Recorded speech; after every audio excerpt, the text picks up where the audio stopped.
18-year-old, I kind of already knew a lot of that shit. I mean, it's weird to kind of say, because you feel like when you get to the NBA, you're going to learn so much more, which I eventually did, and I think that just came with, like we always talk about, experience, that future life experience, but when I got to the NBA, the biggest adjustment was just going from like, oh shit, I don't have to go to class every day. I, I'm going from 27 game season to now 82. So like, oh shit, like after 27 games in the NBA, around about 32 games, I'm exhausted. So now like, what can I do to get the energy back going? But as far as when I stepped out on the floor, there wasn't too much of an adjustment. I felt like I was physical enough. I felt like I had the size, had the speed, obviously, had the athleticism, obviously. Some tricks and things of that nature, how to get away with certain things that I had to kind of learn, and whatever the case may be. But and then I was thrown around with many positions. We'll get to that. Yeah, We'll get to that. And then next thing you know, we make a change or whatever. Now I'm the point guard. It's like, which is one natural position for me, but also not a natural position. Like I love to pass the ball. I love to bring the ball up, but I've never really started at the point guard position. So it's still different. But, I was able to just figure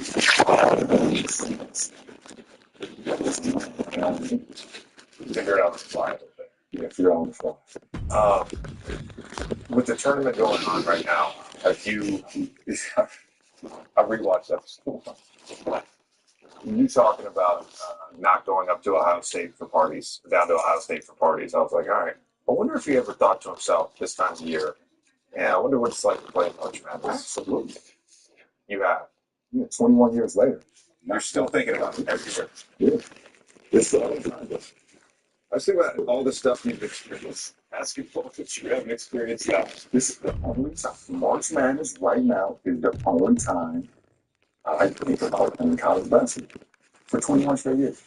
I don't watch much college basketball. This year I went to the first time, obviously, because I was in college, so I was there watching the game, but it's just, it doesn't translate for me. It frustrates me. My high blood pressure picks up. I'm a black man, and high blood pressure is not good for us. So I try to stay away from it, but I love basketball. So I find myself watching it anyways. But I literally, before we came in here, like you said, we came on their game. Big shout out to the Dukes, Coach D, my best friend, Drew Joyce. Right after the game, I was watching Illinois versus Morehead State scouting, because that's where they play next. And you're going to give them notes? Already did. I already sent notes already. I got to watch like a quarter, three-fourths of the game before we started, and I've already sent notes. I'm jumped in here.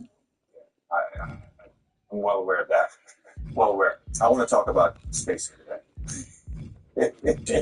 You mentioned coming off last that Sacramento game, your very first game. Yeah. Do you specifically remember your first two baskets of your career? I remember my first one. Okay. My first basket was coming off a floppy action, and I faded to the corner by our bench and received the ball over the top to hit a 17-18. First of all, it's hilarious that you were running floppy. So on that one, you came off and took the one dribble baseline. And Ceeboo's, after he set the screen, kind of backed up into the pocket around the other. There was like space. On the second one, you came off the other side and curled, and Ricky Davis hit you at the elbow. And I had the screenshot on my phone. And it's C on the left block, Ceeboo's on the right block.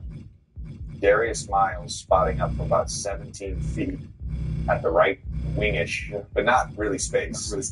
And then Ricky Davis is just standing there at the top of the key. It's like literally 8 or 9 people. Yeah, 8 or 9 people. all just right there. Yeah, right there. And then you drove back and hit a little fall weight on left. Yeah. When did you start changing in the NBA? You know, that's a good question. I'm trying to think. I think the spacing started to change in the NBA. I think Stan Van Gundy had it. You know, now that I think of that, I'm thinking because I was in the East. Now, obviously, you know, they're on a lot of spacing. There wasn't a lot of spacing. Maybe it was that obviously, like this, Cajun to shoot the ball. So they're corner space. Corner space, they could, Vladi, could play the elbow, could play the corner, could hit the, the three at times. See that time to time, the space a little bit. He was more in the post. Here comes a Bobby fair Jackson and fly unbiased shots, official. but Wait, I you don't actually believe that? I believe it's staying with the white, kind of in that 07, 08, 09 kind of range. They started to change it a lot. I hadn't seen that much space because I played against the until Chris, and obviously you have the sloppy down action, flying off the sloppy down or the two chests or whatever the case may be. But with Stan, if he saw what we had in the white, he decided to build that team around to like, I want nothing but space. Some are afraid he won't maintain the spirit of good sportsmanship and fairness. We saw we could totally got there, and then added Jameer, and added some bunch of space. And you as well, like, Took a while. yeah, it took a while to use and just your super. I got to tell you that. Why did it take a while for you to use your superpower? Or then to use your superpower for the better thing. But even when Ray Allen was in Boston, in 08, it still wasn't a space out there. KG was posting up. Rondo was not a shooter. Tony Allen wasn't a shooter. PP was playing too big. PP was a D-level scorer. But they were playing two bigs a lot. If there was a KG and Park or KG and Big Baby, whatever the case may be, Detroit was still playing two bigs, even when being with Chicago. They brought in what's ready. So they were playing two bigs as well.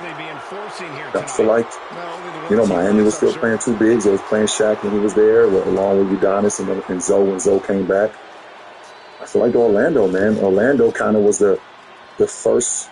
I won't say the first because obviously. Yeah, I think the precursor was definitely, in my opinion, the Suns. Yeah, the Suns were the first with D'Antoni and Steve Nash, Marion at the 4, Amari at the 5. Super spread. He wasn't a spacer either, but he was so athletic and had so much speed that he created space. Yes, we're going to get to this in a second. We're going to get to this in a second. Yeah. But it's funny because with the Magic, I'm not sure that was the intention. Now, it ultimately may have played out that way, but Tony Battie hurt his shoulder guarding Dwight in preseason. And we tried Turk at the 4 in the preseason games, and he refused. He's like, fuck this, I'm not guarding. I'm not guarding fucking forwards. Fuck this. So Richard, as a good teammate and a true professional, unlike Turk, he's like, fuck it, I'll do it, right? Yeah. And then all of a sudden it created an advantage. And we ended up playing you guys in 09, the Eastern Conference Finals. And by the way, I played 9 minutes. 9 minutes that series. Second quarter of game 2. But I got to watch some awesome basketball. And it's weird, I've rewatched some of that series. And it is so apparent that no matter what you did, no matter what y'all did, we just had an advantage. Yeah. The whole season, we geared our team up to play best. Everything was geared to play best. Everything. We never practiced anything besides two bigs, a point guard, and a small forward, and a shooting guard. And then lock you guys in. And it's like, we geared up all, we had Big Z, and Verjao, myself, Delonte, and Mo Williams. You guys are out there with Dwight, Rashard, Peter, Jameer, Beatrice, Courtney Lee. You guys are out there like what the league is now. The league now is like long wings, shooters, and a guy that can screen, roll, lob. Then you add on even more with Dwight because he could occasionally post up a small. I think, too, you know what, looking back on that team that I think was so important, because I talk about this all the time now, Jameer Nelson could shoot threes out of pick and roll. Yeah. It's an important thing. It is a very important thing for many reasons. First of all, it unlocks everyone's offensive game. If you can shoot threes off the dribble, it unlocks your game, right? Absolutely. But also just for the offense. Now, all of a sudden, you're forced to make a decision in a Jameer Nelson, Dwight Howard pick and roll. Peter Turkoglu, if you decide to go under because you don't want him getting to his right hand, you have to make a decision.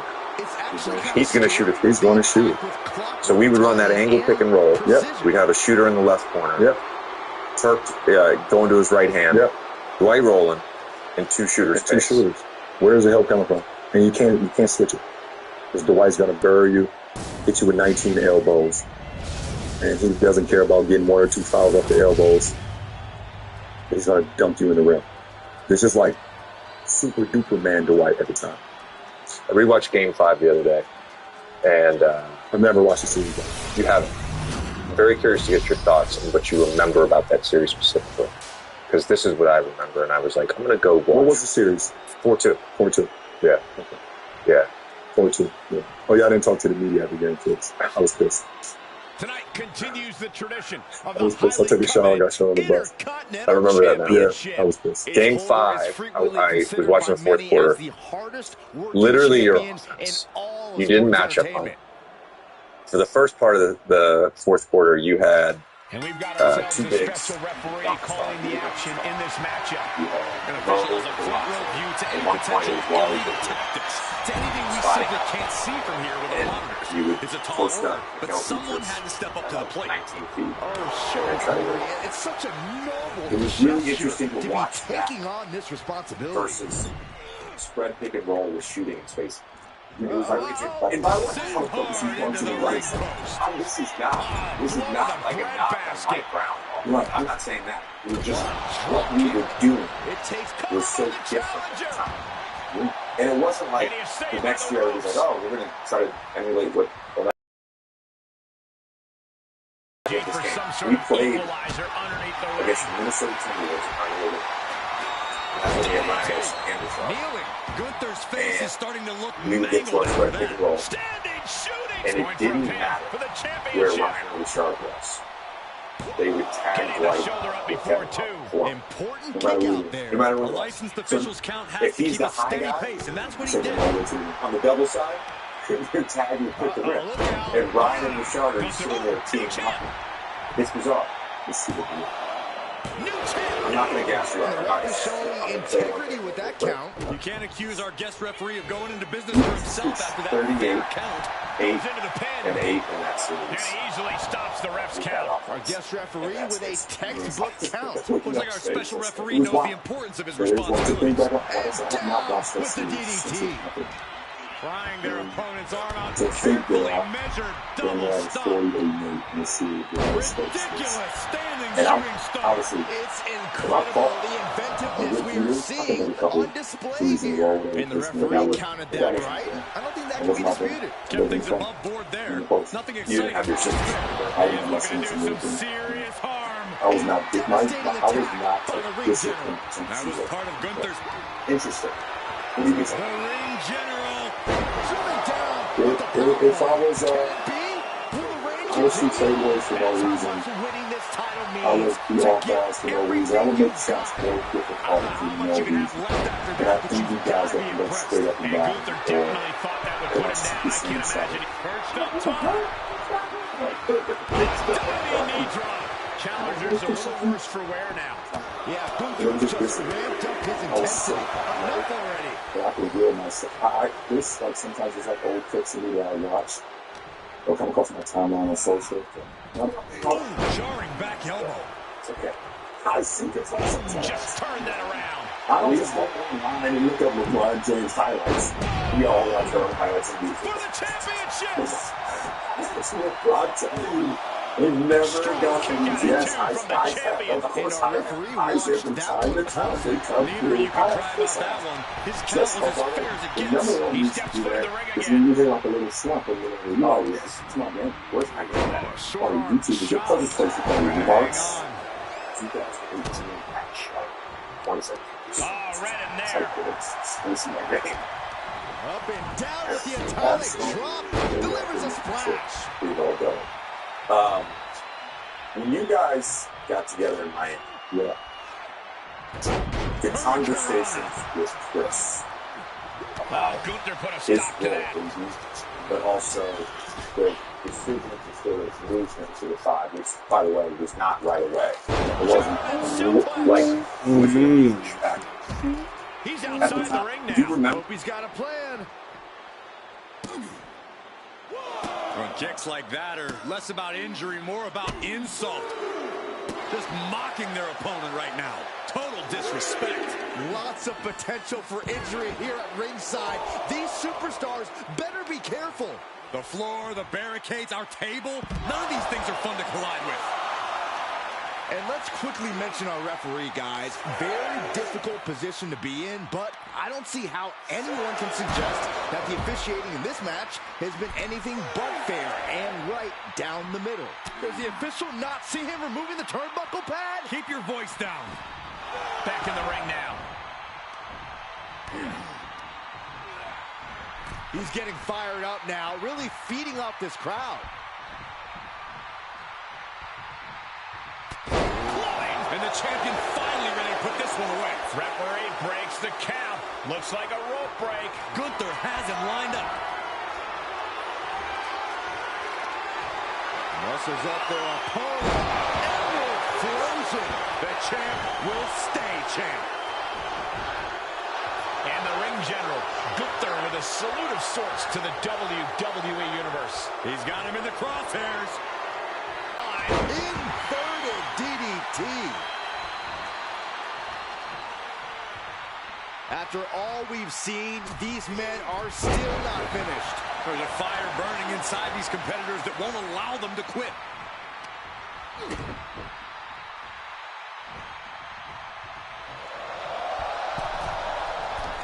Ooh, takedown. Here's the pin, title on the line. Here we go. No, he gets the shoulder up. If the ref continues to count like that, he's just going to make a mockery of this match. First day on the job, Saxton. Give our official a break. Double stop right to the arm.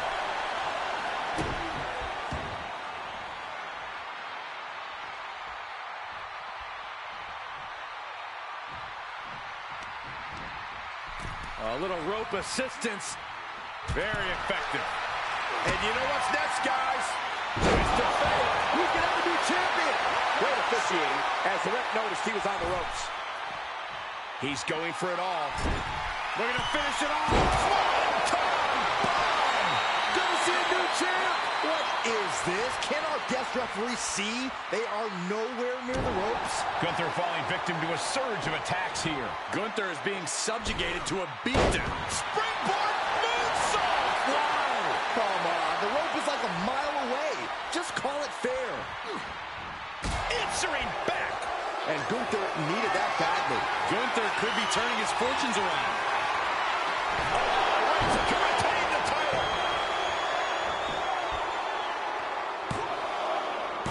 Retains. No. Challenger kicks out. And that is how the count should be. This ref is taking the job seriously. Gunther, good night. Will this match? And the champ retains.